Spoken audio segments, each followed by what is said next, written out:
Gente, vocês não vão acreditar nisso. Presta atenção, imagina só a cena. Você está lá, tranquilo, vivendo sua vida, quando de repente tem uma ideia, mas não é uma ideia qualquer, tipo, vou pedir uma pizza hoje. Não, é uma daquelas ideias que faz todo mundo parar e perguntar: você tá bem? Bebeu água? Dormiu direito? Pois foi exatamente o que aconteceu com um cara chamado Larry Walters nos Estados Unidos em 1982. O sonho dele era simples, voar, só que ele não era piloto, não tinha um avião. O que ele tinha? Uma cadeira de jardim, um monte de balões meteorológicos.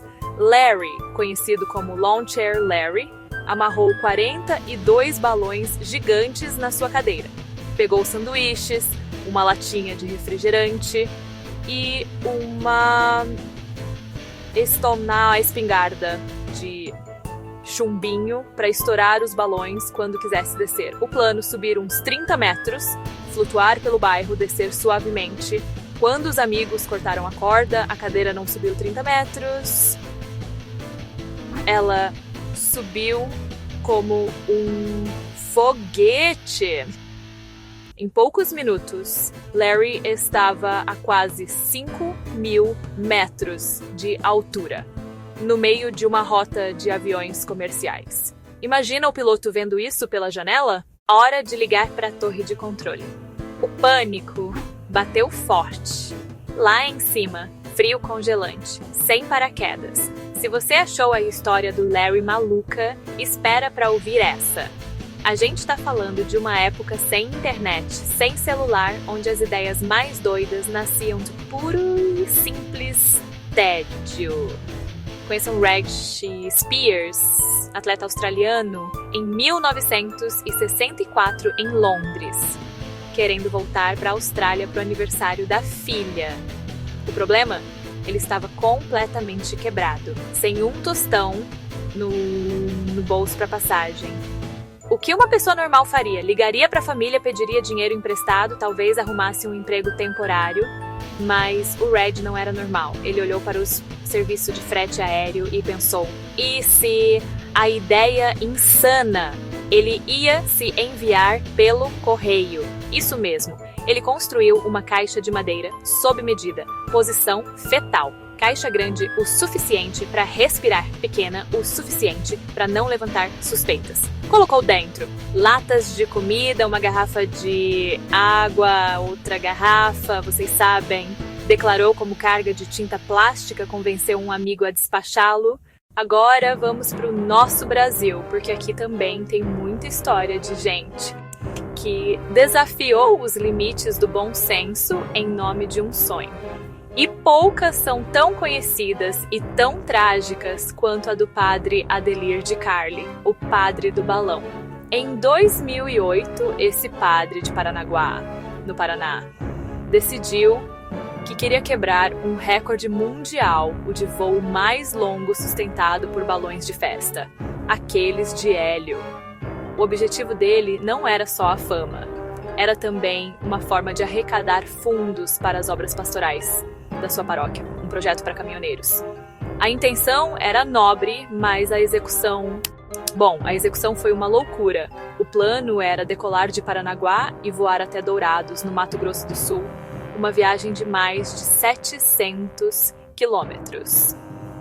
Para isso, ele se amarrou a uma cadeira suspensa por 1.000 balões de hélio coloridos. A imagem era icônica, parecia algo saído de um filme da Pixar. Ele estava equipado com um telefone via satélite GPS, roupas especiais para o frio e comida. Parecia preparado, certo? O problema é que, segundo relatos, ele tinha feito um curso de sobrevivência na selva, mas não sabia operar o GPS que levava. Ele sabia as coordenadas do destino, mas não sabia como inserir no aparelho para que ele o guiasse. Saindo do calor do Brasil, indo para o frio extremo, vamos falar de um tipo de loucura que desafia a própria biologia humana. Pensa na água mais fria que você já entrou. Uma piscina no inverno? O mar em um dia nublado? Agora multiplica essa sensação por 1.000. conheçam aquele que era conhecido como nadador polar humano. Seu nome é Louis Pugh.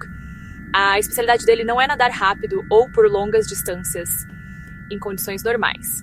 A loucura dele é nadar em lugares onde nenhum ser humano deveria conseguir nadar, como nas águas congelantes do Ártico e nas águas congelantes da Antártida. E detalhe, ele faz isso vestindo apenas uma sunga, touca, óculos, sem roupa de neoprene, sem nada. Em 2007, ele fez algo que os cientistas diziam ser impossível. Ele nadou por 1 quilômetro inteiro no Polo Norte geográfico. A temperatura da água era de menos 1,7 graus Celsius. Sim, você leu certo, a água estava abaixo de zero. Isso é possível porque a água salgada congela em uma temperatura mais baixa.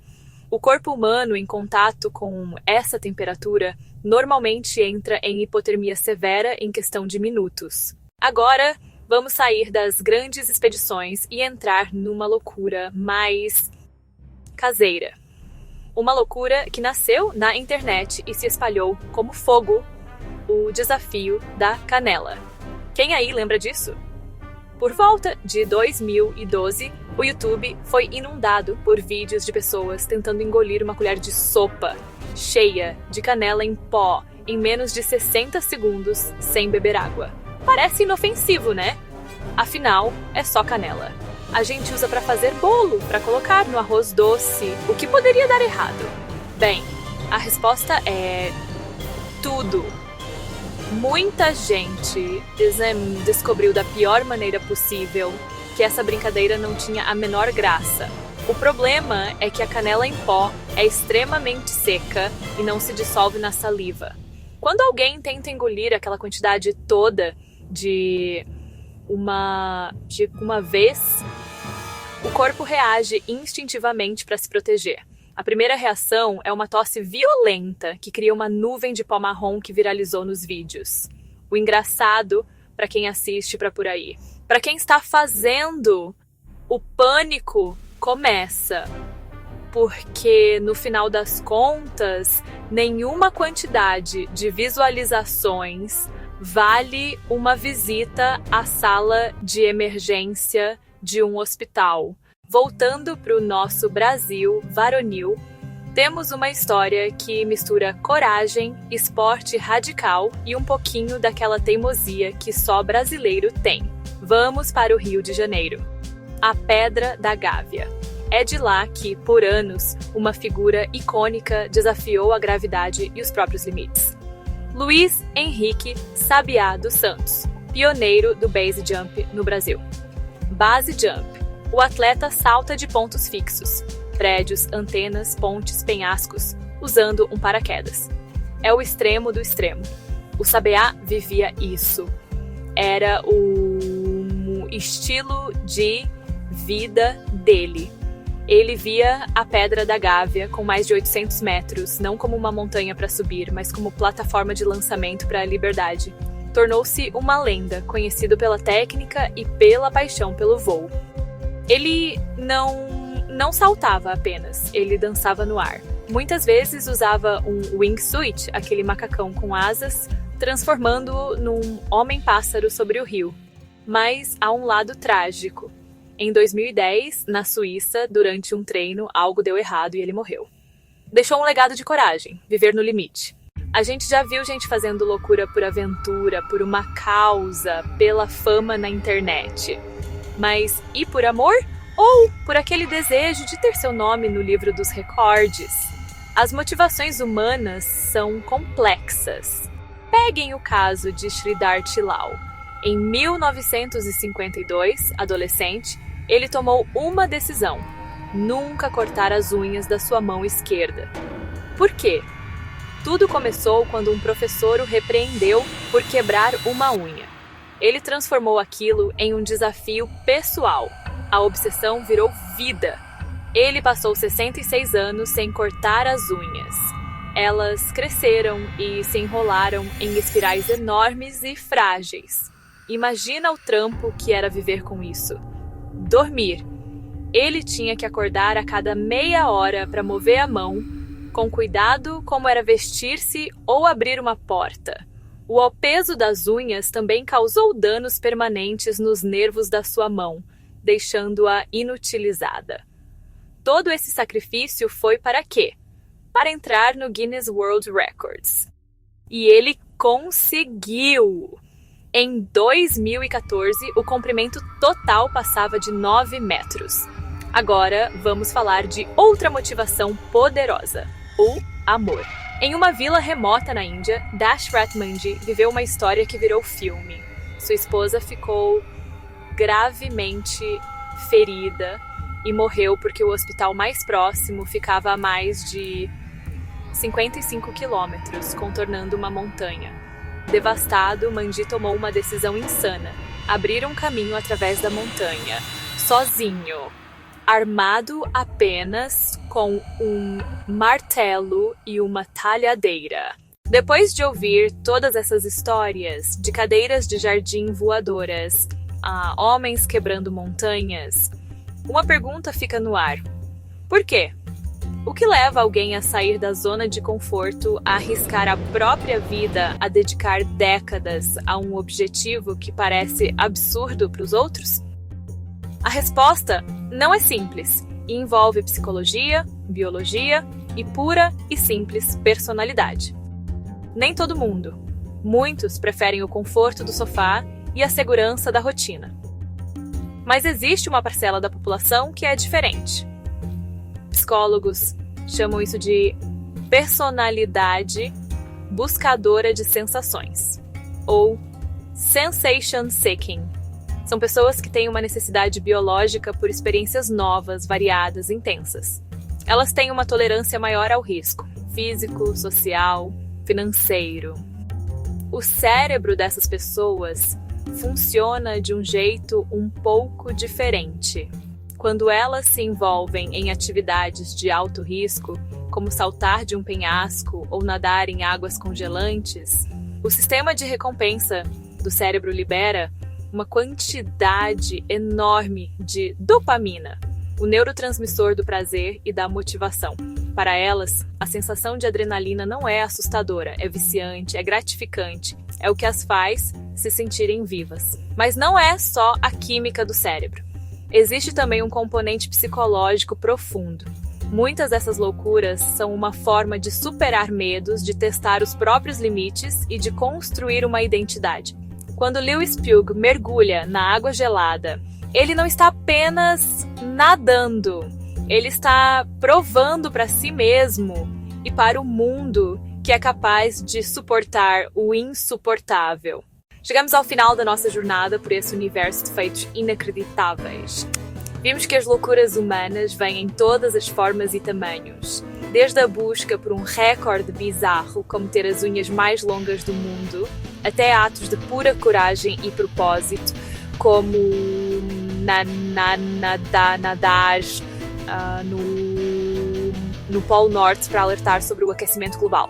Algumas dessas histórias nos fazem rir, como a do Larry da cadeira de jardim. Outras nos emocionam e inspiram, como a do Homem da Montanha.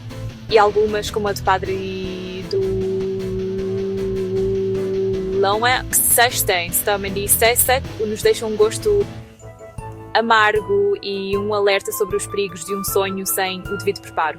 O que podemos aprender com tudo isso? A primeira lição é sobre a força do espírito humano. Essas histórias nos mostram que, com determinação suficiente, somos capazes de coisas que parecem impossíveis. Elas nos desafiam a pensar fora da caixa e a não aceitar o não como resposta. Ao mesmo tempo, essas histórias trazem um lembrete importante sobre a responsabilidade. A linha entre a coragem e a imprudência é muito tênue. A história do Padre Adelir e a do desafio da canela nos mostram que a falta de planejamento e a ignorância dos riscos podem transformar um sonho ou uma brincadeira em uma tragédia. A loucura, para ser inspiradora, precisa vir acompanhada de conhecimento, preparo e respeito pelos limites. A verdadeira coragem não é a ausência de medo, mas a capacidade de agir apesar do medo, com inteligência e calma. Então, o que fica para nós? Fica a inspiração para temperar nossa vida com uma pitada de loucura saudável e nos faz pensar: qual será a sua loucura? Qual aventura você vai escolher para contar aos seus netos? Pense nisso! Compartilhe este vídeo e siga o canal para mais.